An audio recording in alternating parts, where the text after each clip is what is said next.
Hi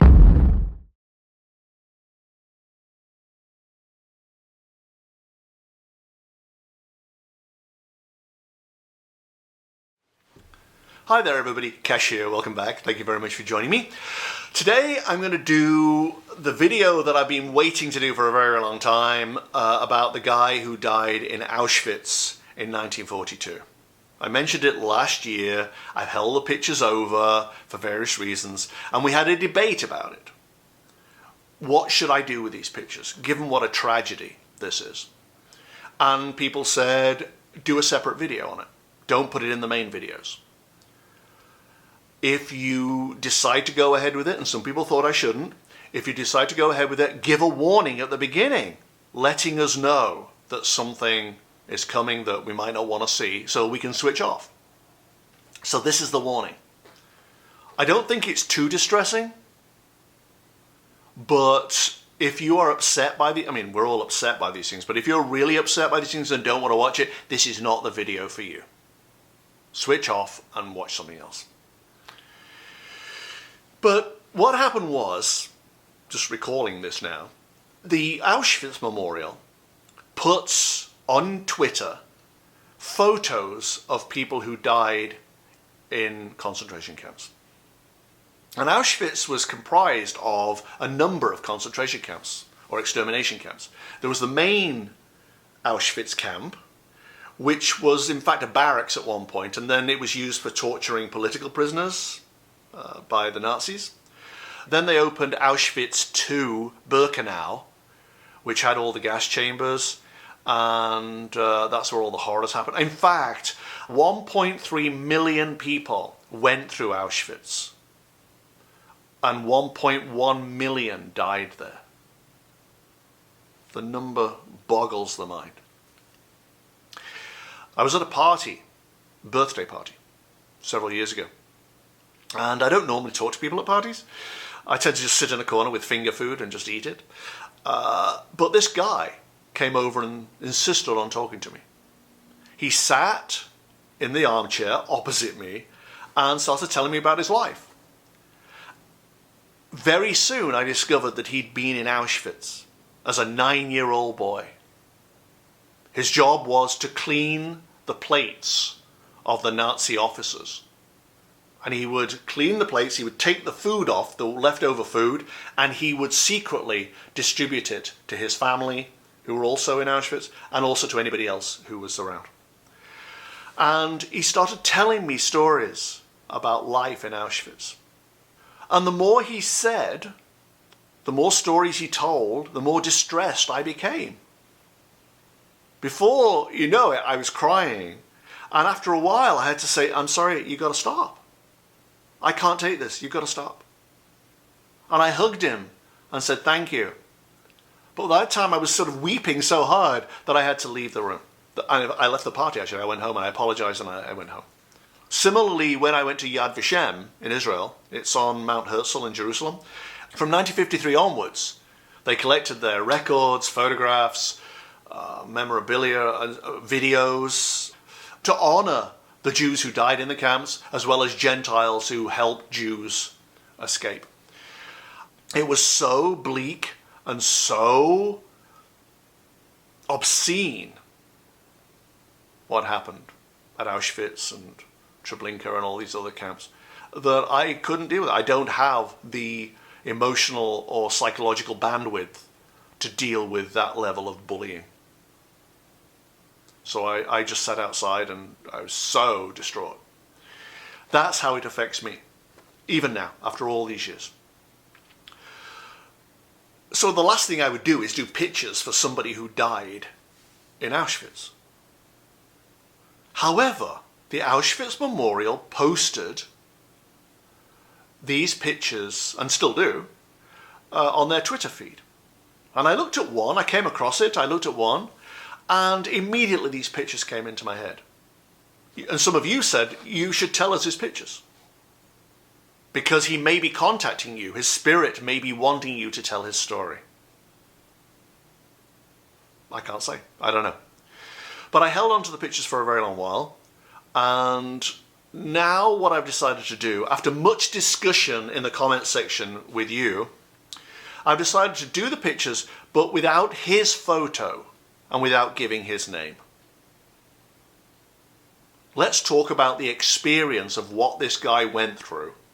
He was a bricklayer, Polish Jew, went to Auschwitz in 1941, survived a year, and then was executed.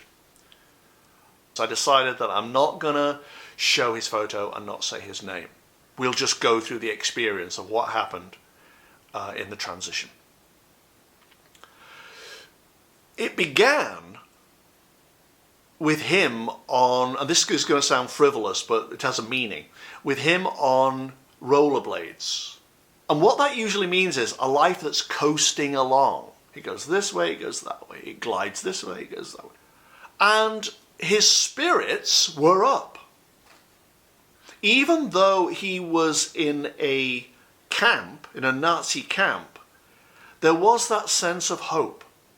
It's going to be okay. We're going to survive this. Some white knight will come and rescue us. Now, indeed, the Russian Red Army did actually open up the camps and liberate the prisoners, but that was 3 or 4 years after this guy. Too late for him. So he was skating along on this white pathway, like, it's going to be okay, we'll survive this, it's going to be all right. As he skated on, the path got a little bit of a gradient to it. It started to slope downwards. But his hope was still there. There was still sunshine. It was that feeling of something will happen. Maybe you pray. Maybe you hope for a miracle. God will save me. He'll free me from this hell.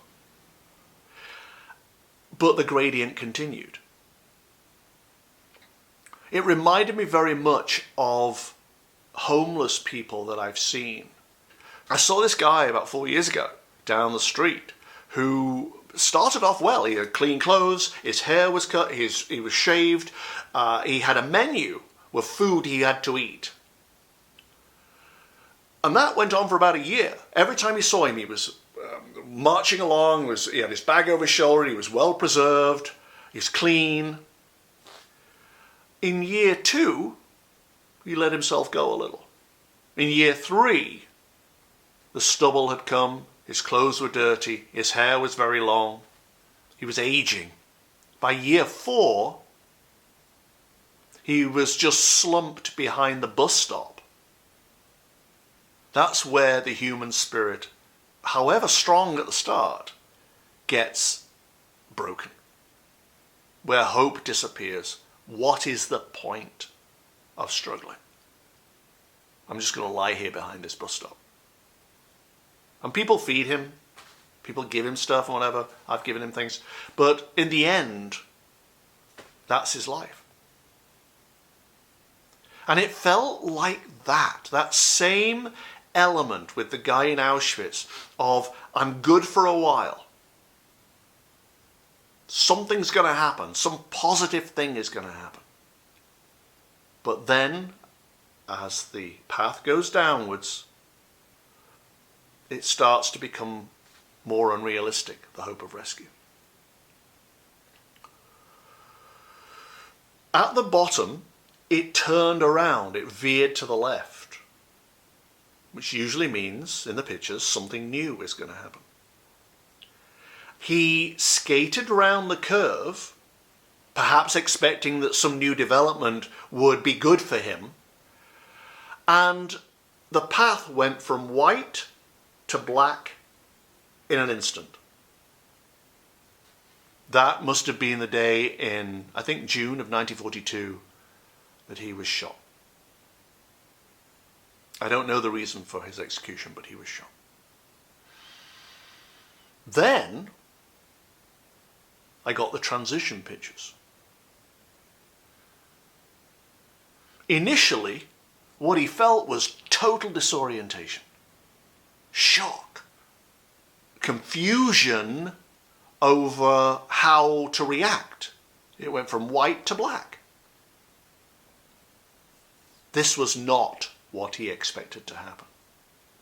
The current that there always is in this tunnel I keep seeing, the current was urging him to move on, but something kept him. It wasn't just surprise. It wasn't just confusion. There was something else kept him where he was, kept him grounded. And the more I stayed with him, the more I realized that he was coated in what to my eyes looked like a diver's wetsuit. You know those all over, have you ever worn those? They cling to your figure and keep you warm on the inside as well as keeping water out. But they're black all over your body. To here and round here and then down. And that's what it was like. Before he could move forward in spirit, he had to peel off this suit. It was like removing a layer of tar. What did that represent, I wondered? Was it injustice?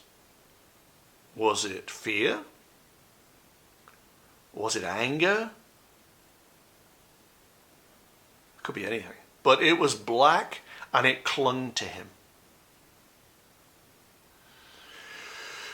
If you've ever tried to get one of those suits off, which I have, it's very difficult to get off. You peel it off, basically. You peel every bit of it off, and you sort of need help to get it off the end of your feet because it's difficult. But he spent time peeling off this suit, aware that he was being called. Time to move on. Come on. I know, it's horrible, but let it all go and move on. He peeled this suit off and was then able to rise. And having let it go, the blackness, the bleakness, the gravity of what he just experienced, having let it go and left it where it was, he not only felt freer, but he was able to say, okay, what's next? And he swam down this tunnel. There's no water there, but it's like air, but it's how you move. He swam like a mermaid in movies. You know where they go like that and their tails propel them forwards? That was it. Once he'd let that stuff go and dropped it where it was, he found a new passion for moving forwards and seeing what was next. And I didn't need to do very much more. He just went down the tunnel into the light thing, the membrane-y thing that I see, just down there, in, and was gone. That part was really easy. He was humble. He was a simple person in a way, without all the complications of ego and resistance and stubbornness and too much thinking. By the time of his death, all of that had been knocked out of him. It was just a straight, that I am leaving behind, and this is where I'm going. Which in a way is a lesson to us all, because that's how our transition should really be, I think. We leave it at the door. And no matter what's happened to us, no matter how awful the end was, we leave it at the door and we move on.